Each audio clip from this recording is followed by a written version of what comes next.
since when? Who's that? Oh, I mean, mainline groups. I can pull it all up. Since when? Please tell me. Who is it? Listen, we talked 3 or 4 months ago. You were no, mad but about, but who's the consumer advocacy groups that are? Oh my God, people like Dr. Mercola. I mean, the list goes on and on. Okay, is that guy a little quackish? No, I mean, he's a medical. Not at all. Okay. Joe, There's medical doctors that I know that do coke. Joe, here's what I'm telling you. Anybody know any doctors that do coke? There's a lot of them are crazy. They're I don't good- want to listen. They're good people. They just enjoy cocaine. I actually say, don't listen to the doctors. No, No, don't say that. No, that's another perspective. No.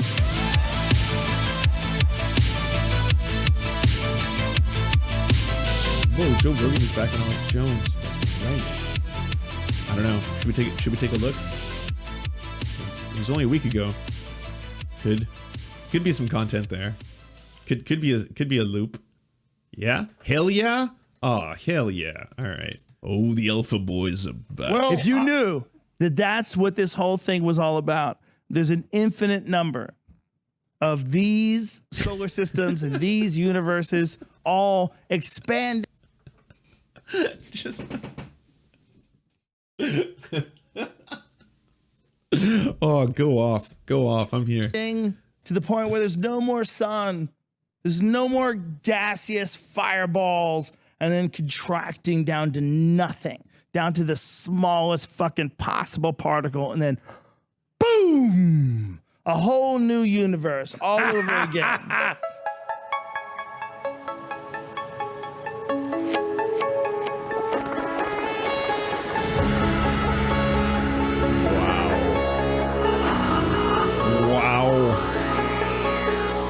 InfoWars, the most banned network in the world.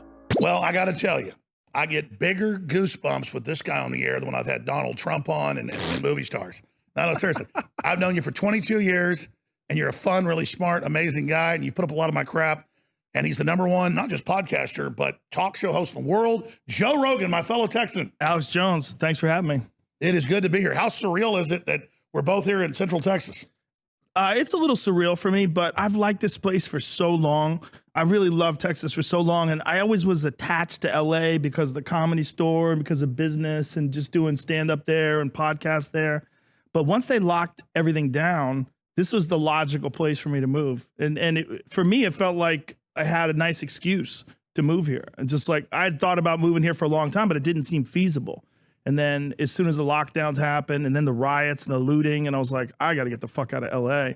And this seemed like the best place. And we visited here a couple of times and everybody was so friendly. And it was so much more open than LA in terms of like being able to go to restaurants. Well, I mean, he didn't want the modern inconveniences. There's that. But also, yeah, as people are pointing out in the chat, Austin is not like the rest of Texas. Austin is like the most liberal part of Texas. You're in the fun zone. You could go places. People they took precautions, they wore masks, but things stayed open. It was just a different feel here. And there was so much paranoia and fear, and I had known so many people who had already caught COVID, and I was like, this paranoia and fear doesn't really match what the impact of the virus on most people, right? I mean, statistically, right? So I just remember you like 15 years ago at the Cap City Comedy Club saying, I love Texas. I'm thinking about moving here. I mean, that's in a lot of your comedy specials. You talk about your love of Texas.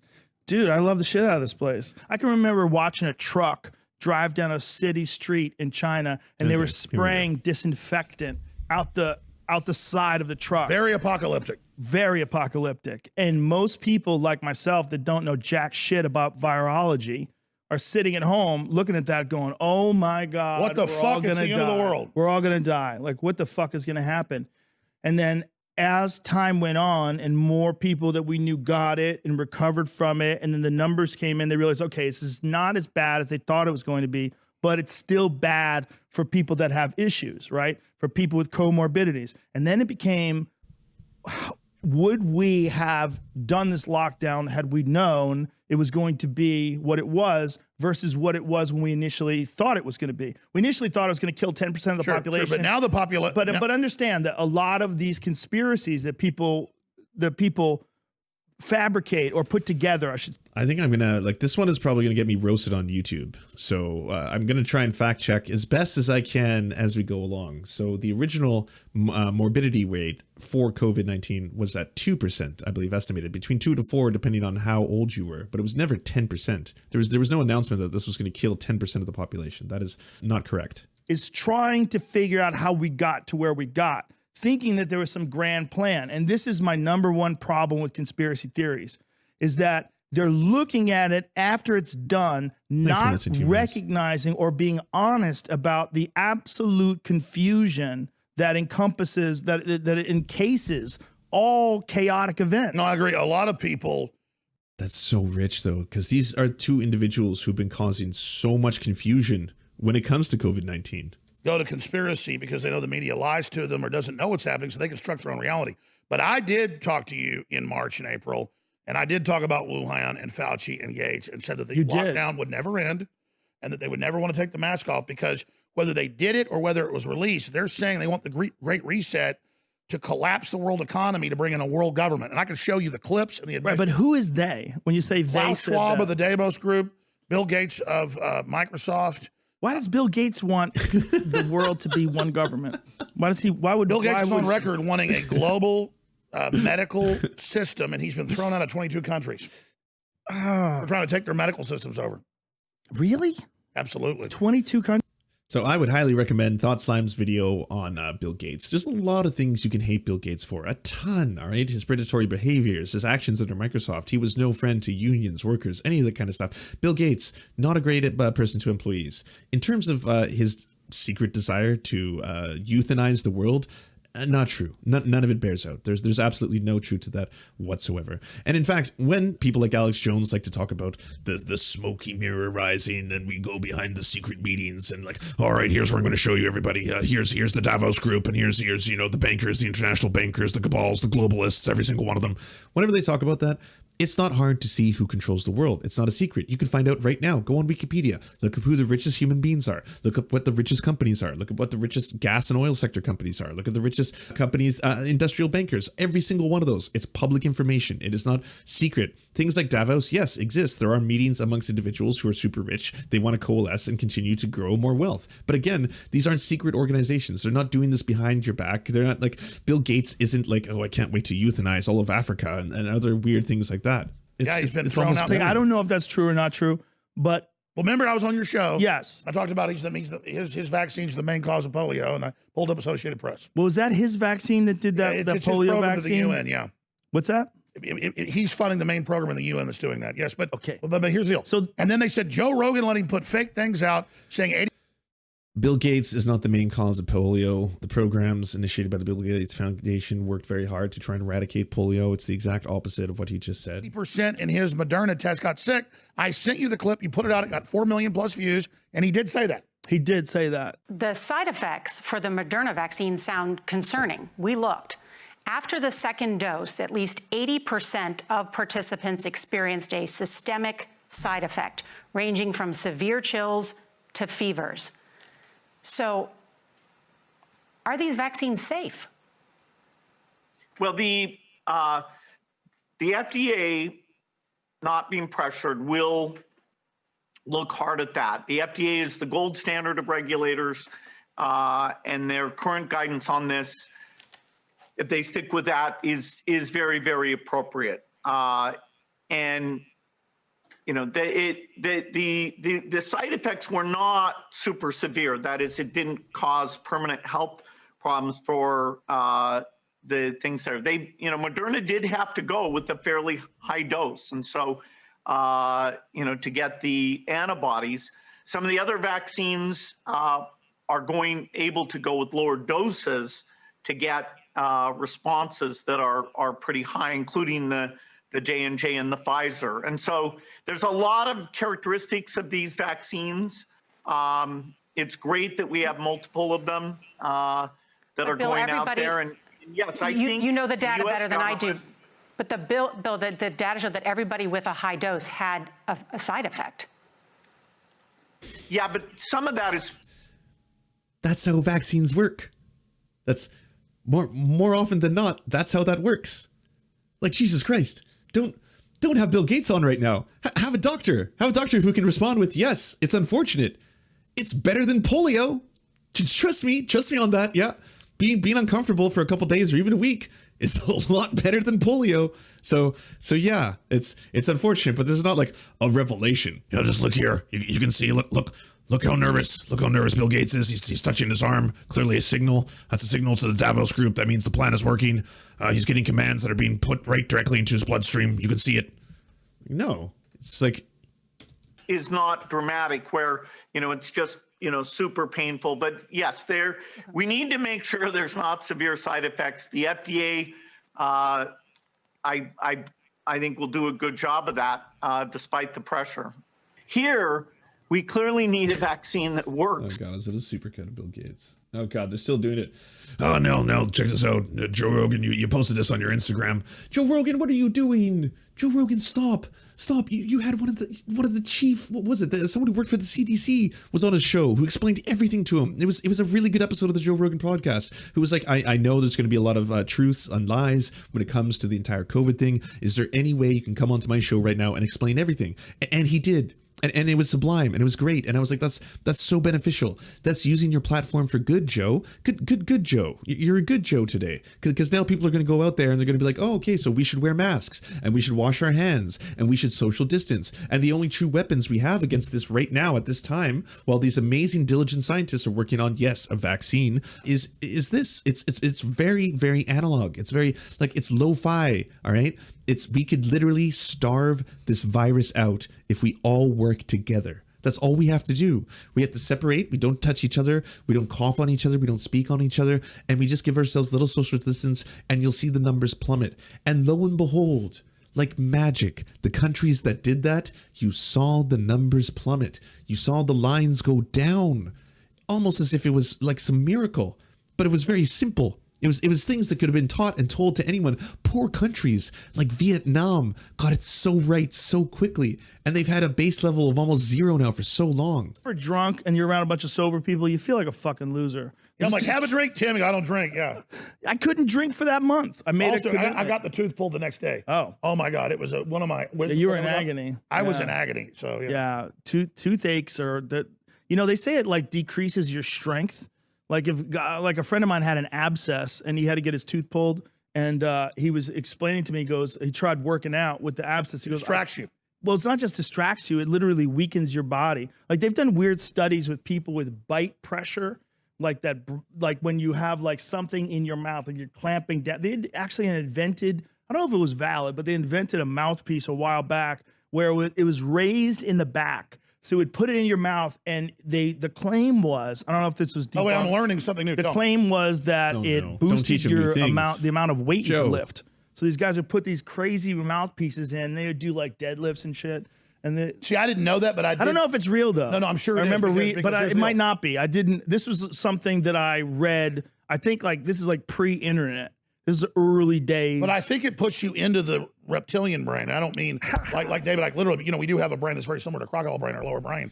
And chomping down. So that's why people, clench their teeth when they're fighting or whatever. They kind of. I'll give it up to him. He does a good job of ramping. Like not a lot of just not a lot of good rampers anymore. We don't have the same ramping that we used to. And I mean, Alex Jones is in a ramping class unto himself. He ramps it up so quickly. It engages the lower brain when you're biting on something. Is that a real thing when they say your reptilian brain? I mean, I know it's a metaphor, but is it a real part of your brain that they can identify that also? Yeah, it's a fucking. Oh my God! It's an expression.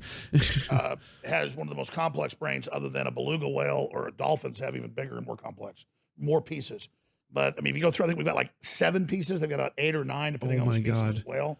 Read one book on evolution. It's like multiple brains are developing. Just one and if book, you look please. I'm not a brain scientist. I've had them on the show, but you've had them on. But the lower brain and the brainstem is basically identical to a crocodile brain, and that's where killing people's at and.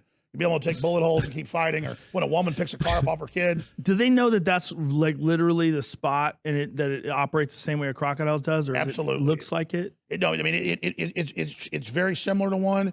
and it operates just the same way. It's Yeah, fight, it's flight, it's eat, no, it's fuck. you're right. It's not completely So incorrect, weird. but it's not in the Humans way are that so he's weird. explaining it. And it's the lower Like, brain driving everything. it's not in the way that Alex Jones wants to think this is real. He wants to literally think that we have and we're made up of the same parts. Like they're virtually identical. Not in the way that you describe it. It's like, at the end of the day, it's the one like, Yeah. Well, I don't know how the brain works, but I do know that there's parts of the brain that people reach, like in dark moments. You know, if there's a physical altercation or if someone they love is in danger, there's weird places that people reach. And a friend of mine, Steve Ranella, was on my podcast, and he and his whole crew had gotten attacked by a grizzly bear. wow. A brown bear, I should say, because it was in Alaska, which is, there were Kodiak. Yeah, well, it wasn't Kodiak. It was another island. That's But it's the brown, the bigger one. They call it Yeah. grizzly, and well, the it's really kind of. Like I think what they're getting at right now is the hypothalamus. I think that's it. And then yes, there's similarities between that and other mammals, because of course there is. That's just how evolution works. That doesn't mean that you have a literal lizard brain. That doesn't mean that like a literal lizard brain or a bear brain or any other animal brain controls your own mind.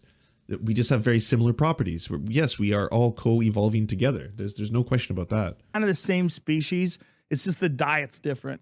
The grizzly bear is an interior animal, and so that's an animal that's eating like elk and moose and deer. They're harder to catch, so you don't get as much. But the brown bear are living near salmon, and salmon literally die in the river. And these bears are eating massive quantities bigger. of salmon before they die, or excuse me, before they hibernate. So these are enormous. that's why Kodiak's bears. bigger. They're way bigger. Their diet's better. Their diet is filled with protein. They're just eating dead fish all day. They're catching fish, and then they're eating the dead You watch ones the that videos where they spawn. put their mouth out and the fish like jumps. They just out. catch them and eat them. And, each salmon's, they're dealing with like 20-pound salmon and shit. And they're eating these massive salmon, and they're just eating them all day long. But it's amazing. It's like nature has this weird way of figuring out how to keep something from overbreeding. There's so many salmon still. Imagine how many fucking salmon there would be if there was no bears. If there's no bears and there was no fishermen, there'd be so many. That's kind of cute. I think he's referring to homeostasis, but that's neat. Like I like that he's coming to those conclusions on his own. Salmon. It would be bonkers. There would be no stopping. So it's that natural balance. Yeah, there's a natural balance. But anyway, he got attacked by a brown bear.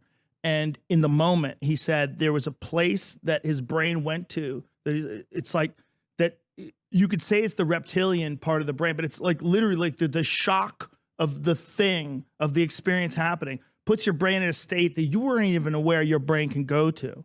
And maybe he didn't handle it the way he wished he handled it. He was talking about how he kind of felt frozen because this thing literally was gnashing its teeth 18 inches from his head. It's running down this hill and gnashing its teeth like right here. An enormous 11-foot tall bear, roughly. Huge bear. It had tried to claim their elk. They had shot an elk. It was a Fognak Island. Which is And I wanted them to know that elk's mine. Yeah. So his explaining of that moment was like the I'm going to go best. forward in time a bit. That They talked for 4 opposition. hours. Be careful. Kanye's hot on your heels. Is he? I don't know. We'll have I to can't check pay that. attention to that shit. It's not good for Oh me. yeah. Well, I do. I think it's cool. You put this out on your Instagram. It's got 4,377,000 views. Let's go ahead and play. Well, it's Bill Gates himself saying that the Oh, they're still talking vaccine about Bill made Gates. 80% of the people ill, which is exactly what you said on the podcast. And people were complaining, and they were angry. They were trying to find. Okay, again, I can't recommend Thought Slime's video on Bill Gates enough in this case, but if you do have friends or relatives who think a whole bunch of different conspiracy theories regarding Bill Gates and vaccines, if that video is too much for them, there's a lot of easy sources on the internet and a lot of very simple things you can tell them, like the idea that he's going to be putting microchips inside the vaccines. While that is physically possible with technology we have, it's probably not physically possible or even probable that someone would be able to do that on any kind of a large scale with the devices such as the needles that are necessary for vaccines. The microchips themselves wouldn't be able to fit and travel through that, let alone get into your veins, let alone have the ability with current technology to control your mind. That one is impossible. So that one can't happen. But there's going to be a whole bunch of other sources to find that kind of stuff. Because I remember being like 12 years old. I want to be a globalist. How do I get in? Well, let's talk about that in a moment. I remember being like 12 years old, like a grocery Nice. store. And like my dad wasn't that cool of a guy, but like women so are hitting quiet. on, the shell clerks liking him. Everybody's like, wait. And I was like, Dad, why do they all like you? And he goes, I'm not in a bad attitude like you, because I had at that time a bad attitude. My dad always had this really great attitude and everybody liked him. How old were you? I was like 12 years old. And my dad's like, well, because you act all upset and, whatever, you're a teenager, you're not happy. I'm putting out good vibes. Everybody likes me. And that was just the thing is that you're absolutely right but then I kind of took that as well. Sounds like your dad was victim blaming. Absolutely. I don't like it. No, he's a bad person. Super uncomfortable with that. Exactly. So we need to get rid of that free speech. Seriously, very awkward, very funny. Victim blaming is one of my favorite things. Awkward. I'll give you awkward. Hilarious. Not actually when it happens, but the fact that that's become like a part of the vernacular. Explain to me what that even means. Well, The woman shouldn't have worn the short skirt. In a bad place, it would be like something happening to someone who is incapable of defending themselves, right? Like a woman experiencing something from a man that's horrible and terrible, whether it's rape or sexual assault, and you say the woman, you shouldn't have been dressed that way. That's what I blaming. figured. That's victim blaming. But you can look at victim blaming in terms of you could stretch it out to the end. And at the very end, At least you got it. Taking You got it. responsibility for the consequences of your actions. Like if you do something stupid, you get the fuck beat out of you. Well, here's the deal. The Well, guy here you that go, attacks dummy. you- And then someone would say you're victim blaming because you're making fun of You're a not. guy who just got the Yeah, shit beat here's the out of him. butt. But we all have. We've all sent Sure, each other videos. Haven't you sent your friends YouTube videos of someone getting beat up? Or Who deserves it? Fucking dummy who tries to stop a motorcycle with his hand and he gets like knocked through the air. Oh yeah, when they banned me the first time off YouTube, they said that I abused a little kid.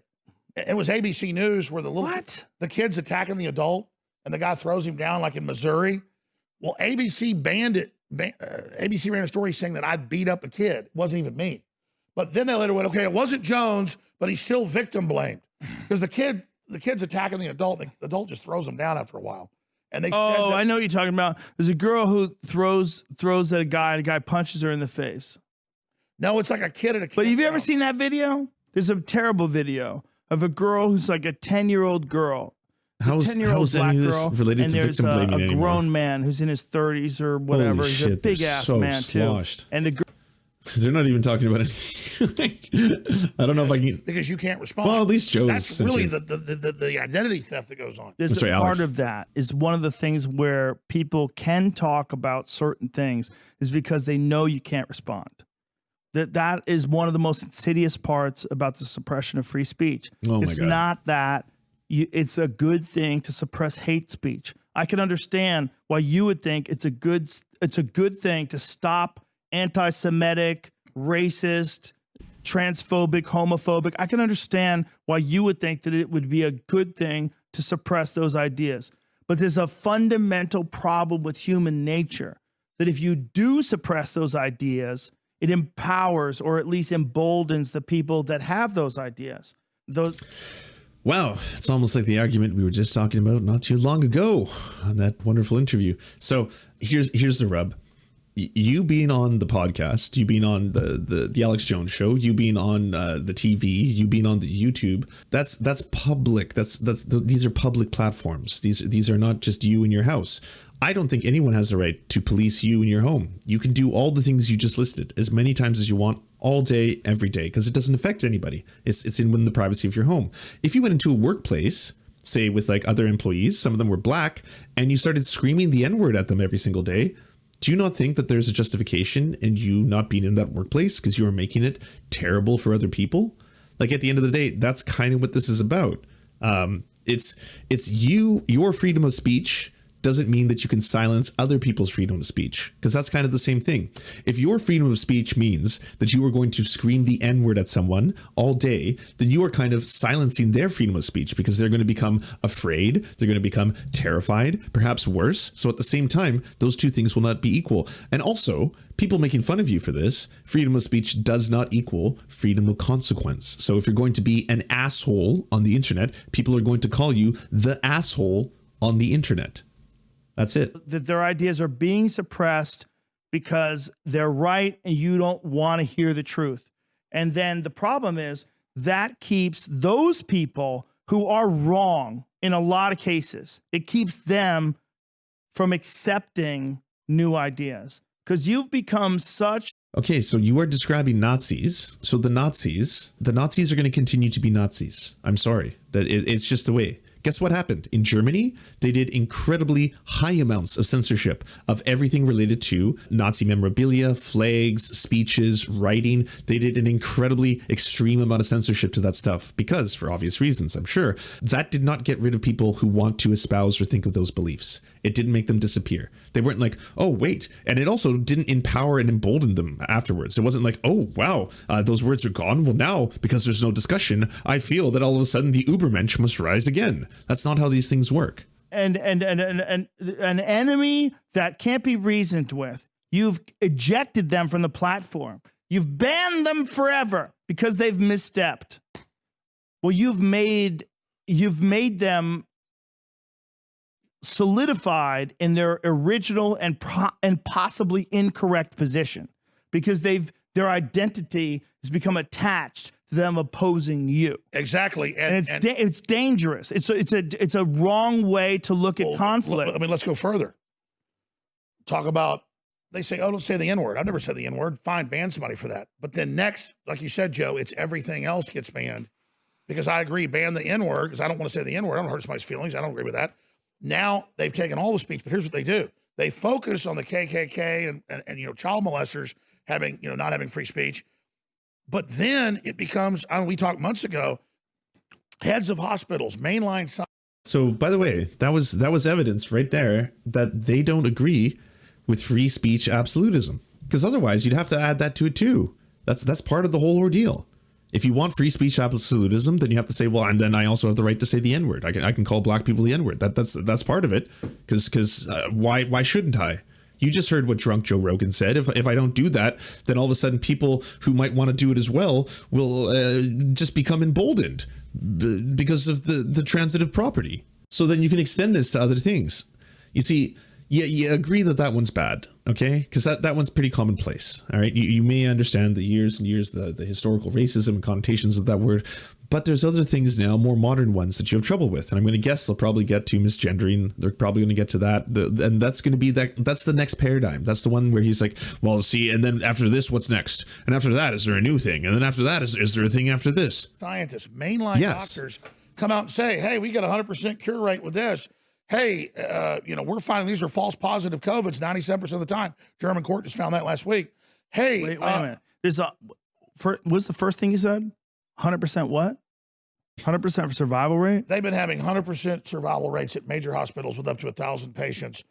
Is that real? If they catch people early and give them inhaled steroids. Okay, but it's not 100% survival rate overall when people are hospitalized. We have articles on InfoWars.com with a major whistle. So first off, don't use yourself as a citation. That's not a real citation. You can't be like, yeah, no, I have a citation for you. It's me. The citation is Alex Jones here to cite myself. So that doesn't work. Also, I don't know anything about what he's talking about right now, but I'm going to guess that's entirely false. I've not once heard of hospitals overrun with 1,000 more patients on respirators than they can sustain by virtue of a steroid inhaler, that it's okay. But I mean, it is on InfoWars.com, so it must be true. Florida today that manages 35 hospital groups on the East Coast, and then they gave us the data. Right. Not one COVID death in all their hospitals. But here's the thing. They're supposed COVID centers. This is one of those things where this is where we hit like a barrier where we try to figure out whose position is going to win. Is it left or right? Is it pro science and medicine, or is it pro the government? What I'm getting at is, since with when people can consumer that want to rights control everything and want to lock us down and keep us weak? This is one of those weird sort of here's bypasses. What I'm saying. Since when are consumer advocacy groups criticizing vaccines banned off Facebook, Twitter, everything? Since when? Who's that? Oh, I mean, mainline groups. I can pull it all up. Since when? Please tell me. Who is it? Listen, we talked 3 or 4 months ago. You were no, but who's the consumer advocacy groups that are? Oh my God, people like Dr. Mercola. I mean, the list goes on and on. Okay, is that guy a little quackish? No, I mean, he's a medical. Not at all. Okay. Joe, there's medical doctors that I know that do coke. Joe, here's what I'm telling you. Anybody know any doctors that do coke? There's a lot of them are crazy. I don't want to listen. They're good people. They just enjoy cocaine. I actually say don't listen to the doctors. No, don't say that. No, that's another perspective. No. Joe, I'm trying to get it. We're doing the same thing. We're going red versus blue. We're not. Let me believe tell you. him or don't believe him. No, I'm not. Keep an open mind. I'm describing the terrain. Okay. We're told by the UN and by the communist Chinese that this is the official story on COVID. Anything deviating, big tech and media ban, including Senator Rand Paul, who's a medical doctor, makes statements about COVID and how it wasn't 4% that died. It wasn't even 1/10 of 1% that died, even of the sickest, oldest groups. They go, sorry, that's not under the WHO directive. Boom, you can't say it. And so we were talking months ago when you were first moving to Austin. You go, yeah, I see all these doctors, mainline being deleted off Facebook, Twitter, Google, who own hospitals, who run clinics, who are having incredible success. Even if they were wrong, let them have their speech. Since when is, big tech says that's not allowed. So they're suppressing a real debate about the vaccines and about... Oi. Cannot take any more. I think it's time.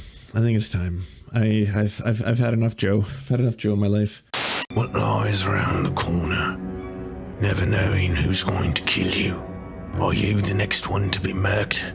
You never know if it's a friend or a foe. If you want to see the biggest names in BreadTube and Left Twitch and Butterthing and I don't know the fucking names anymore, come see Left Among Us.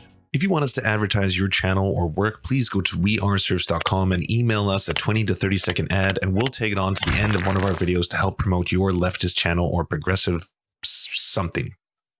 Whatever you do.